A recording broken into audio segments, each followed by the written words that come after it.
Le podcast minier vous est fièrement présenté par Agnico Eagle, la plus grande société minière au Canada et le deuxième producteur aurifère en importance au monde. Ensemble, on vous fait découvrir toute l'énergie, la passion et les coulisses fascinantes du monde minier.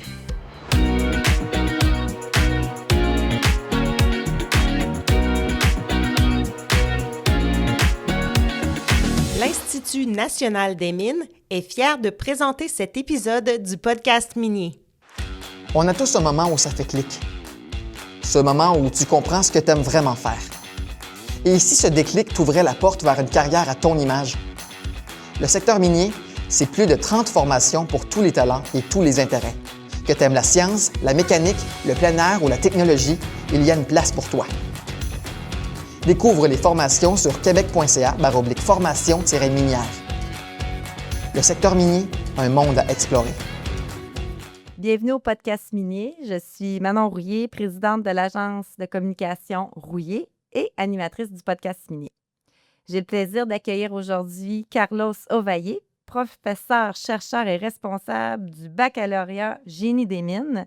Et à ses côtés, j'ai Amelia Parizel, 3e année, Génie des mines également. Oui. Alors, on est en direct de la Polytechnique. C'est quand même un épisode spécial. On est habitué de tourner, d'enregistrer dans le contexte des foires commerciales. Puis là, on a 2 bels épisodes aujourd'hui à Polytechnique. Bienvenue au podcast, vous deux. Merci. Carlo, je vais commencer avec toi. Tu disais, je vais juste reprendre la discussion qu'on n'enregistrait pas, mais tu es allé la semaine dernière à Québec Mines. Oui, exactement. Ça m'intriguait. Tu disais que c'était en lien avec l'UQAT. Qu'est-ce que la Polytechnique faisait dans le cadre de la... Oui, à Polytechnique, on a un institut qui s'appelle l'Institut de recherche en mines et environnement, IRME, qui est en collaboration avec l'UQAT à Rouyn-Noranda et avec 5 partenaires industriels, des compagnies minières qui opèrent au Québec et ailleurs, et qui financent de la recherche pour s'attaquer aux problèmes environnementaux dans les mines. Donc, typiquement, gestion de rejets, et rémédiation, fermeture de sites, etc. Et donc, c'est un institut qui s'en va vers sa 3e phase, phase de 6 ans, et pour l'année 2027. Et donc, ce qu'on a fait, c'est un bilan de toutes les recherches qu'on a fait dans la phase 2. Et dans différents domaines, environnement, revégétalisation des sites miniers, stabilité géotechnique, qui est plus mon domaine, et géochimie, entre autres.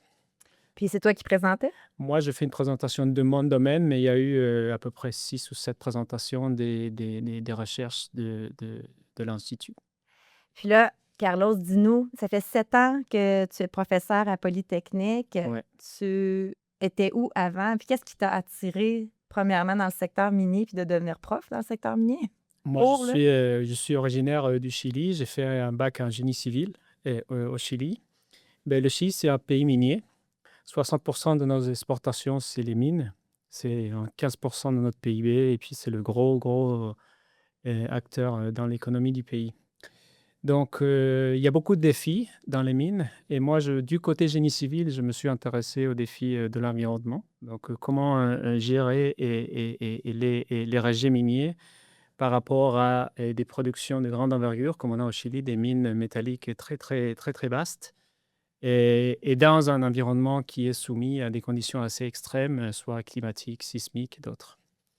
Et puis, c'est ça. Donc, c'est ça qui m'a intéressé et j'ai approché ça par le génie civil, qui est une des spécialisations, c'est la géotechnique. Et donc, j'ai toujours travaillé en géotechnique minière dès que j'ai eu mon bac, il y a à peu près 25 ans. Puis est-ce que tu as travaillé dans une mine ou visité une Oui, mine? j'ai travaillé une dizaine d'années dans le privé, et pas pour les compagnies minières, mais pour les compagnies qui font de la consultation pour développer des projets. Et puis ensuite, j'ai basculé un peu vers le côté académique à cause de mes intérêts de recherche. Et puis donc, j'ai fait des grades sup dans le même domaine pour être professeur à l'université quelques années au Chili. Et après, la vie a fait en sorte que je suis maintenant dans le même domaine, avec les mêmes défis, mais au Canada, dans un environnement minier qui a beaucoup de similitudes avec ce qu'on a en Amérique du Sud. Absolument. Nous, à l'Agence du Monde, on a la plupart de nos clients couvrent l'Amérique latine parce Exactement. que c'est quand même un bon territoire. Et toi, Amélia, Oui. tu es en 3e année. Comment tu as décidé de d'aller travailler, pas pour travailler encore, mais d'étudier en génie des mines? Mais moi, ça a C'est pas été commun, là. non, Puis tu viens de où? Montréal. Fait que tu es dans une Ouais. région non minière, puis toi, tu décides, go, je m'en vais travailler génie des mines. Ouais, ben, c'était un heureux hasard pour moi. En fait, je savais pas ce que je voulais faire quand c'était rendu au point où il fallait que j'applique pour l'université. Tout ce que je savais, c'est que je voulais aller à l'université, que j'ai décidé d'utiliser les services d'orientation de mon cégep, puis qui m'a vraiment dirigée vers le génie, que j'ai regardé, première idée en tête, je me suis dit: «Ah, je vais regarder c'est quoi les programmes en polytechnique». Celui qui m'a le plus intéressé, ça a été les mines au final. Fait que je me suis lancée un peu dans le vide, puis je me suis dit: «On verra». Puis finalement, j'ai vraiment aimé ça. C'était où ton cégep? Montmorency à Laval, ouais. Puis Montmorency à Laval, est-ce que ce cégep-là offrait dans l'orientation, les conseillers en orientation, est-ce qu'ils en parlaient du secteur minier ou pas?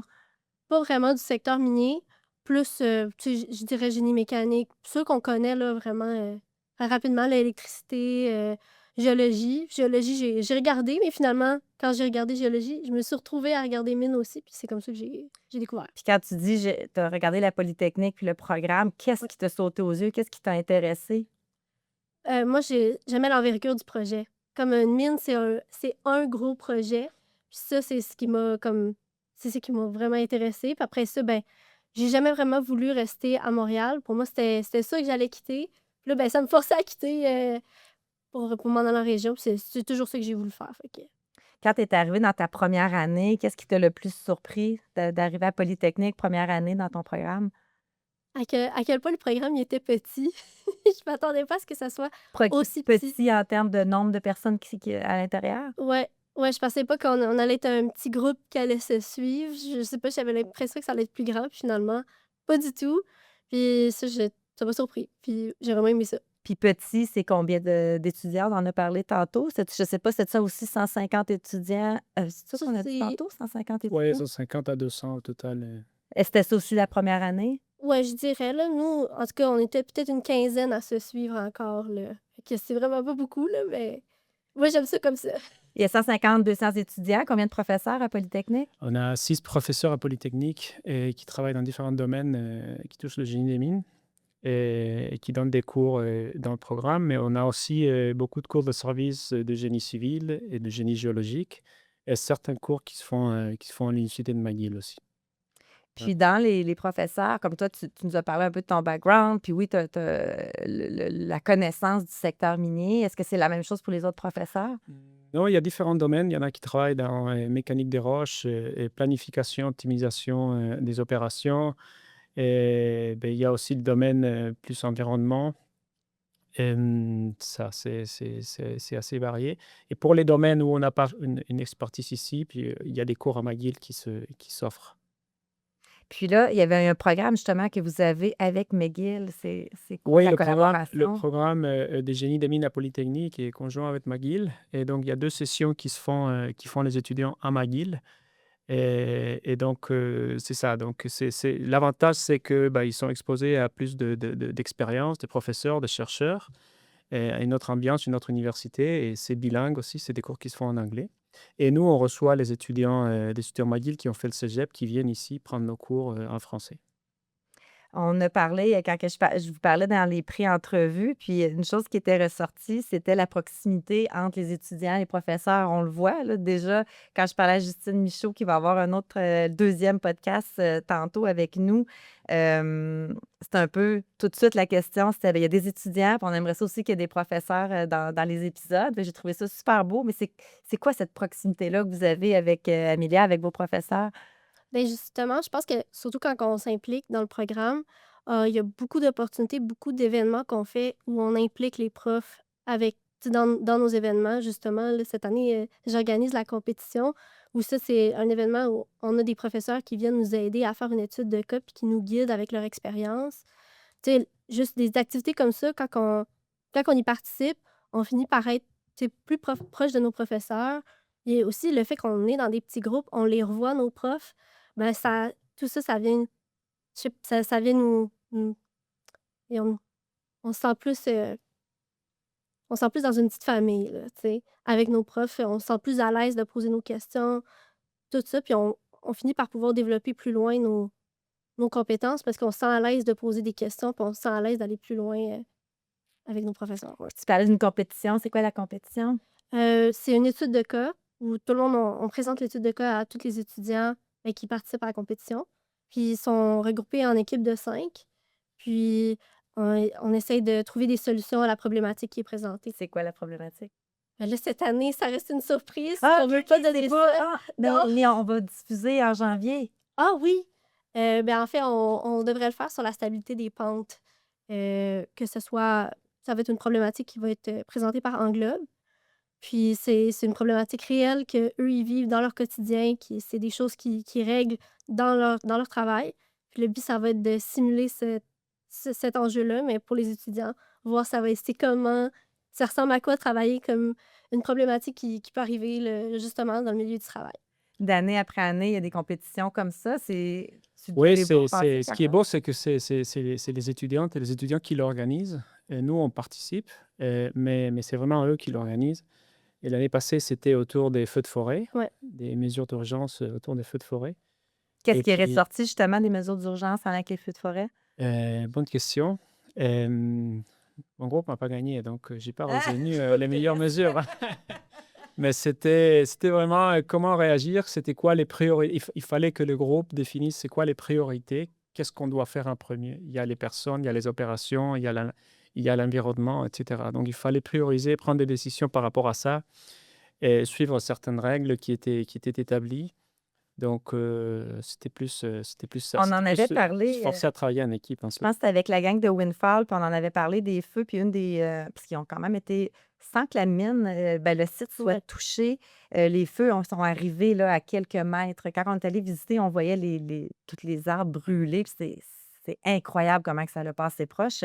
Puis là, je ne sais pas, ça fait combien de temps, mais ils ont commencé à planter d'autres types d'arbres qui pourraient agir comme, là, je dis peut-être n'importe quoi, mais qui pourraient agir comme bloqueurs si jamais il y avait un autre feu. C'est pas des bouleaux, Steph, ou quelque chose comme ça, mais peut-être pas des bouleaux. Fait qu'on va arrêter de discuter là de ça, mais c'est ça. Fait que je veux pas. Qu'est-ce que ça l'a fait, les feux de forêt? C'est que ça l'a aidé. Toutes les minières, bien, ça l'a aidé, pas du tout. Mais ça l'a fait en sorte qu'on a trouvé plus de solutions. Fait que c'est quand même assez intéressant. Y a-tu d'autres choses qui est sorti dans l'année que tu as gagné, Carlo? Tu dois t'en souvenir? Ouais, non, j'ai pas eu. Non, en fait, j'ai pas eu la chance de gagner.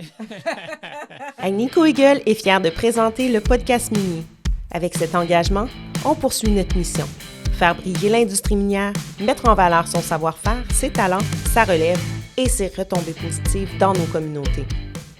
Ben non, c'est ça. C'est en fait, c'était un peu faire réagir aux étudiants. Qu'est-ce qui est prioritaire dans une opération minière quand on est dans une urgence? C'était un peu ça qui...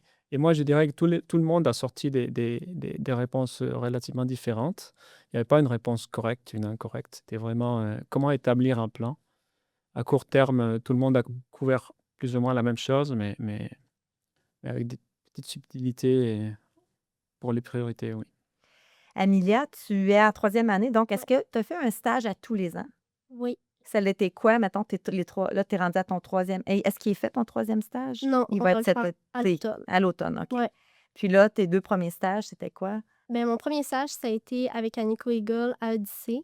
J'étais en construction et projet. Ça, c'était une belle introduction. Ça m'a confirmé que c'est ça que je voulais faire. Oh, j'étais à Val-d'Or.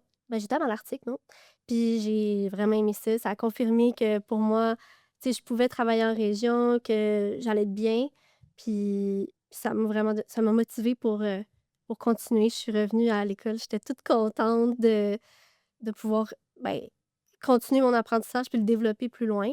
Après ça, mon 2e stage, je l'ai fait à Windfall cet été. Là, j'étais vraiment en ingénierie tout court. J'ai fait vraiment le survol de tous les départements qu'il y avait à la mine. Ouais. Donc, quand tu as fait Windfall, tu faisais du fly-in, fly-out. Oui.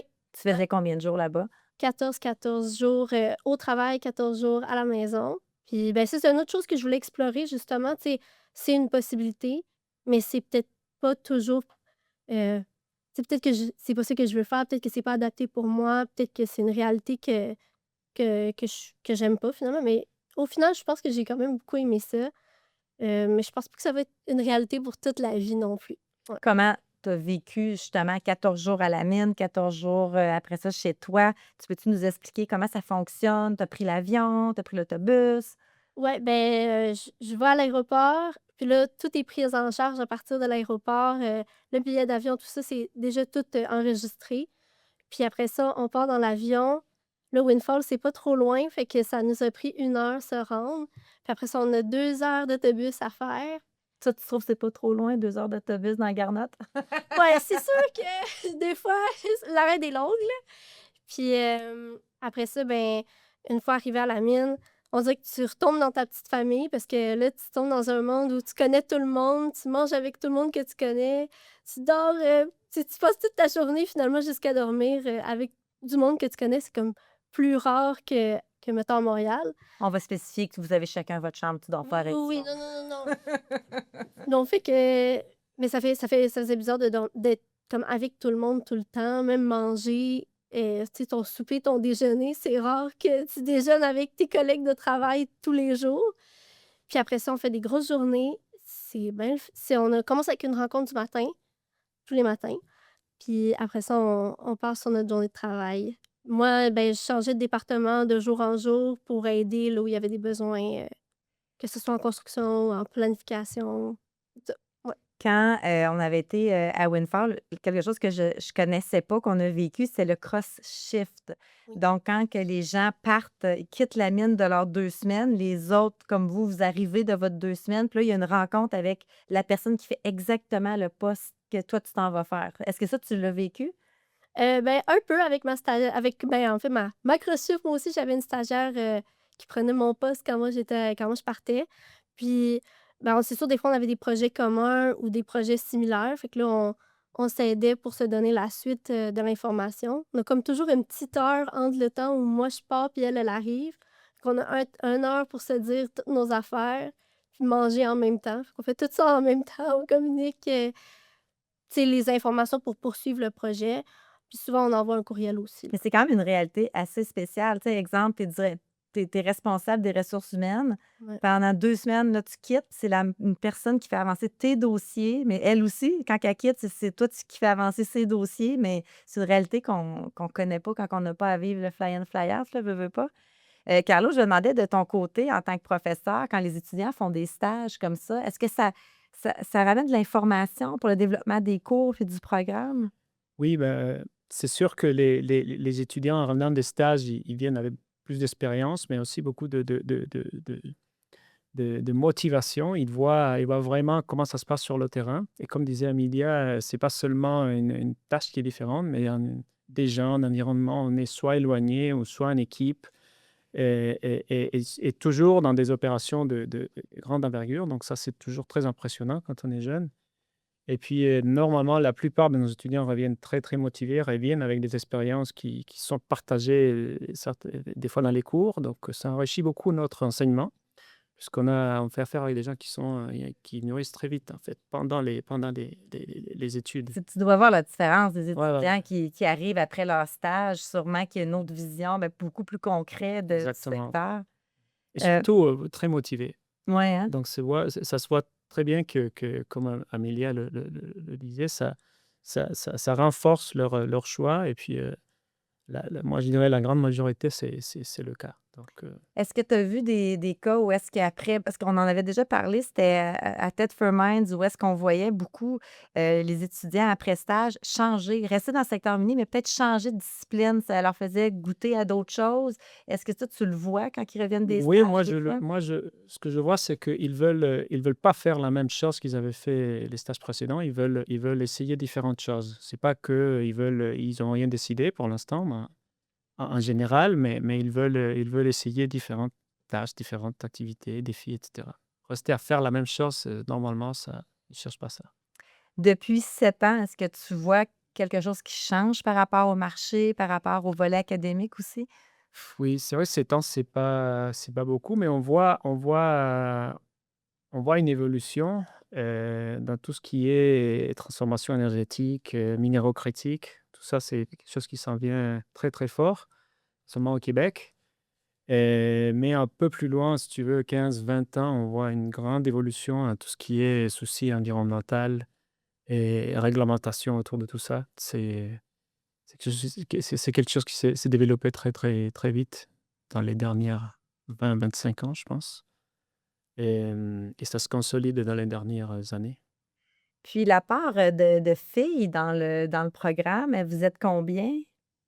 Si je peux parler pour notre année, on est 5 sur 16 et c'est quand même, pas pire là. On est notre gang qui se tient là, ouais. Fait que là, ici, dans la salle, il y en a 3, il en manque juste 2. Ah, quand même, puis au complet, le programme, c'est pas Les chiffres, ils tournent entre 25% à peu près. Mais il y a des années où c'est vrai qu'il y en a beaucoup plus. Oui, ça varie beaucoup. C'est pas, surtout dans un petit programme, ça, 2 ou 3 filles de plus, ça fait monter les pourcentages. Mais on est autour dans 25% à peu près. On n'est pas loin de la moyenne de Polytechnique aussi. Est-ce Pour un que programme qui historiquement avait des taux masculin, très veut faibles. pas, Oui. là. Est-ce qu'il y a pas mal de décrochage où on sent que la première année jusqu'à 4e année, on garde le même monde? Euh, Bonne question. Il y a des décrochages. On ne le voit pas énormément, puisque nous, on les prend plus en deuxième, troisième, quand ils ont fini les cours des bases et tout. Donc, c'est sûr qu'il y a une petite partie qu'on ne voit pas. Mais après la deuxième année, moi, je dirais très, très peu. Puis, Amélia, toi, de ton côté, je n'ai pas tout de suite en lien avec la question que je voulais poser, mais je me demandais, la vision, tu viens de Montréal, tu n'as pas nécessairement côtoyé le secteur minier tant que ça. T'avais-tu une perception quand tu étais arrivée dans le secteur différente d'aujourd'hui, 3 ans plus tard? Oui puis non. Je pense que j'avais l'opinion que tout le monde me donnait. En fait, là, surtout à Montréal, souvent, le monde, ils vont dire: «Ah, les mines, c'est pas bon pour l'environnement, ça pollue». Puis là, bien que moi, j'avais pas nécessairement cette impression-là où je me disais: «Ben, tu sais, ça reste nécessaire pour développer tout ce qu'on a autour de nous, tout ce qu'on a dans les villes». Tu sais, ça vient du tu sais, faut miner avant, là, pour avoir, du métal, pour faire les pompes, tout ça. Fait que moi, j'avais cette vision-là, mais j'avais pas l'impression que c'était comme la vision que le restant des gens autour de moi avaient. Puis quand j'ai commencé à vraiment étudier à Poly, j'en ai appris plus sur, tu sais, l'éthique de travail, les normes d'environnement qui sont mis en place pour les mines. Tu sais, j'ai réalisé, hey, la restauration minière, faut avoir le fond avant de pouvoir faire le projet. C'est quelque chose que personne à Montréal sait. Personne n'est au courant de ça. Personne n'est au courant non plus d'à quel point il y a des normes de sécurité qui sont mis de l'avant. Oui. Et puis, c'est ça, personne n'est au courant d'à quel point il y a des normes de sécurité qui sont strictes, en fait, en mine. Et que ça, c'est toutes des choses, on dirait qu'on est dans une réalité d'il y a 50 ans. Mais en réalité, c'est plus ça aujourd'hui, le monde minier. Ouais. Bien, ça l'a énormément évolué, ça l'a changé. C'est que veux pas, la sensation forte pour les médias ou quoi que ce soit, ben, c'est de trouver tu sais, qu'est-ce qui va faire imprimer. Imprimer, il y a moins de journaux, mais qu'est-ce qui va faire parler? Ben, ça va être des cas d'il y a 50 ans qui n'existent plus. Mais une mine, ça l'égale quand même qu'une empreinte. On est réaliste là-dedans, mais l'empreinte est contrôlée. Le gouvernement est là, il y a la réglementation. Puis, tu sais, aux gens qui disent, ben, tu sais, ça pollue ou quoi que ce soit, mais justement, tu sais, si vous étudiez en développement durable, en écologie ou autre, ben, venez travailler dans le secteur minier. On a besoin de ces gens-là qui viennent avec leurs bonnes pratiques, éduquer, ou même s'il y a beaucoup, beaucoup de monde, puis il y a énormément de consultants, puis il y a des firmes d'ingénierie aussi qui travaillent fort, ce côté-là. Je pense que les gens qui sont contre, on a juste à dire de venir travailler, puis il y Ouais. aurait peut-être une autre version. Ouais. Mais ça, c'est un défi pour nous, pour motiver des jeunes à venir étudier le génie des mines, justement. Parce qu'il y a cette perception, surtout dans les grandes villes, comme quoi les mines, enfin, il y a que le côté négatif. Alors qu'il faut se rendre compte que les mines sont là pour rester. Notre mode de vie dépend des mines aussi, entre autres. Et puis, il faut juste faire mieux. Il faut évoluer dans la façon de faire au, au lieu d'arrêter de faire, qui est pas possible, en fait. Dans le Est-ce que il y a beaucoup de monde de l'extérieur qui viennent à Polytechnique? Parce que là, à date, j'ai parlé, il y a beaucoup de monde que je parle qui viennent de Montréal, beaucoup, mais il y a quand même des gens qui viennent de l'extérieur, j'imagine? Oui, il y en a beaucoup qui viennent des régions minières. Je n'ai pas exactement les pourcentages, mais peut-être les étudiants sauront mieux que moi. On va poser la C'est une question bonne tantôt. moitié des étudiants qui viennent de la région minière. Ça serait quoi, là, comme... mettons, dernière question, on donne un conseil ou on attire des gens à venir à la Polytechnique dans le génie des mines. Ça serait quoi ton conseil que tu donnerais aux gens qui se cherchent présentement, là? Peut-être que ce podcast-là va être écouté soit par des conseillers en orientation ou par des parents ou des étudiants de secondaire ou cégep qui cherchent, comme toi, tu t'es cherché au Ouais. début, veux pas, là. Mais je pense que c'est important de démystifier, là, justement, ce qu'on a parlé, là, c'est vraiment important. Puis même moi, en parlant à mes amis, j'ai comme j'ai motivé mes amis à peut-être être plus intéressés au domaine minier. Et ça, je pense que c'est comme le plus gros conseil qu'on peut donner, c'est vraiment de démystifier cette mauvaise image-là, cette mauvaise presse-là. Puis c'est aussi de motiver par la grosseur des projets. C'est impressionnant. C'est la première fois qu'on rentre, là, c'est impressionnant la grosseur du projet. Puis ça, selon moi, c'est hyper motivant. C'est important de transmettre cette motivation-là Voilà. Absolument. Puis toi, Carlos, qu'est-ce que tu dirais? Pour enchaîner, justement, la grandeur des projets fait en sorte que, comme ingénieur, on a des défis qui sont plus intéressants, qui sont plus importants, qui nous aident à nous développer, à nous forcer à aller plus loin. Et puis les mines, plus qu'une science du génie, c'est un ensemble de plusieurs sciences. Donc, on a une diversité de choses. Si on aime la science et la technique, et puis on va toucher aux mécaniques, électriques, chimiques, civiles, un peu à tout. Et ça, c'est vraiment motivant, c'est vraiment enrichissant. Donc, on souhaite que cet épisode-là soit écouté. Puis, Carlos, peut-être que dans quelques années, les gens vont dire Hey, on est dans ta classe à cause du podcast minier. Qui On sait? sera là, on sera là. Bon, ben, merci pour votre temps. Merci beaucoup. Merci. Faire entendre une industrie qui nous est chère. Voilà le cœur de ce projet qu'on porte avec Agnico Eagle. Ensemble, on démystifie, partage et rend possible cet univers qui nous passionne. Et l'aventure continue. On se retrouve dans le prochain épisode.